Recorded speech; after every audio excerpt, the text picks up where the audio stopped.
Quand moi je suis, si je vous regarde, franchement, j'ai beaucoup de peine. Surtout les hommes.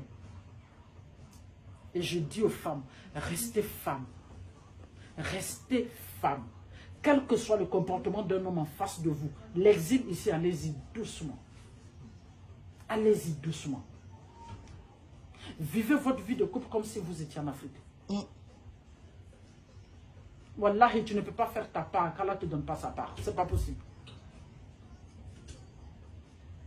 Tu veux qu'Allah se souvienne de toi? Oublie-toi un instant. Tu ne peux jamais penser qu'à toi seul dans l'égoïsme. Qu'Allah fasse ça, qu'Allah te donne ce que tu veux. C'est pas possible. C'est pourquoi j'ai dit aux femmes, il va arriver un certain moment, vous en aurez marre. Un mariage toxique, si c'est trop compliqué, vous sortez là-dedans. Mais si vous décidez de rester là-dedans, vous êtes obligé d'être correct l'un vis-à-vis de l'autre. Parce que le mariage n'est pas fait pour être toxique, mon frère. Tu es d'accord avec moi? Le mariage n'est pas fait pour être toxique. Et puis, il n'y a pas d'amour dans le mariage. Le mariage, c'est l'ordre et la discipline. C'est les deux de par leur comportement créent l'amour dans le mariage. Mais vous laissez l'ordre et la discipline, vous allez chercher l'amour dans le mariage. Ça ne peut pas marcher. Impossible. Et ici, vous cherchez l'amour dans le mariage, vous avez l'argent dans le mariage. Là, le mariage n'a pas d'argent, le mariage n'a pas d'amour. C'est l'ordre et la discipline. Juste le comportement, les valeurs et l'éducation. C'est tout ce qui fait le mariage. Tu as une femme mal éduquée en face de toi, il ne faut pas la marier, elle n'est pas mariable. Tu as un homme mal élevé en face de toi, fainéant en face de toi, il ne faut pas te marier avec lui, il n'est pas mariable. Comment? Un homme fainéant n'est pas fait pour te marier. Un homme fainéant n'est pas fait pour te marier. Un homme arrogant, un homme indiscipliné n'est pas fait pour être marié. Un homme, c'est la sécurité. Un homme, c'est l'ordre. Un homme, c'est la discipline. Un homme, c'est le respect. Parce que Dieu l'a déjà établi en tant que chef. Un chef, c'est pas n'importe quoi. Un chef ne se fait pas entretenir. Un chef ne se fait pas entretenir.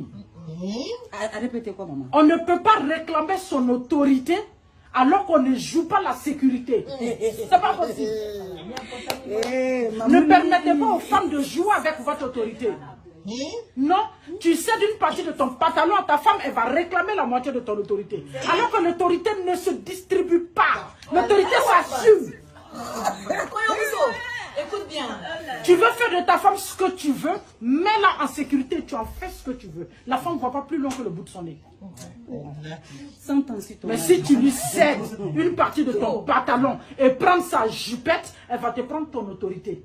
Et dès qu'elle te prend ton autorité, elle va te bafouer. Parce que la femme ne sait pas quoi faire de l'autorité. La femme confond l'autorité et l'autorité. Non, maman. Parce que n'a de l'autorité qu'une personne qui sait qui elle est, qui se respecte et qui respecte son vis-à-vis. C'est ça l'autorité. Mais l'autorité, c'est quelqu'un qui pense que tout doit se résumer à sa petite personne. Tout doit être fait comme elle veut. Ce qu'elle dit, c'est ça, elle sait tout. Donc ne permettez pas à la femme d'être autoritaire chez vous. C'est pas possible. Et cela ne peut se faire que lorsque tu prends ton rang, selon tes possibilités. Non. Que vous le voulez ou pas, elles sont dans un pays de loi. Elles vont, à un certain moment, elles ont le droit de vivre selon la loi de ce pays. Et si vous les embêtez, elles vont utiliser la loi contre vous. C'est clair. Parce qu'on lui a rappelé qu'elle a un sexe faible, alors qu'il n'y a pas plus sexe fort que la femme. C'est la femme qui peut déstabiliser un homme tout de suite. Si elle sait ce qu'elle veut. Mais l'homme peut faire 100 ans avec une femme. Elle est en train de te chercher pour t'avaler, tu ne sais pas, tu penses qu'elle est soumise. La seule chose qui protège l'homme, c'est quand il assure son autorité. Quand tu assures ton autorité, la femme s'oublie. Et quand elle s'oublie, tu en fais ce que tu veux. Maintenant, tu as une femme qui ne te respecte pas, tu la ramènes chez ses parents pour qu'on lui inculque encore une éducation avant qu'elle ne revienne. Ah bon? Non, c'est clair. On n'a rien à faire à une femme impolie dans sa vie de couple. Non. Une femme invivable, une femme impolie, celle qui est censée ramener la paix, la discipline, l'amour, l'affection chez toi. Elle vient chez toi pour te déséquilibrer, mais tu la ramènes chez sa mère pour qu'elle la réduise, elle te la ramène. Si tu as le temps. Sinon tu passes à autre chose tout de suite. Non. Non.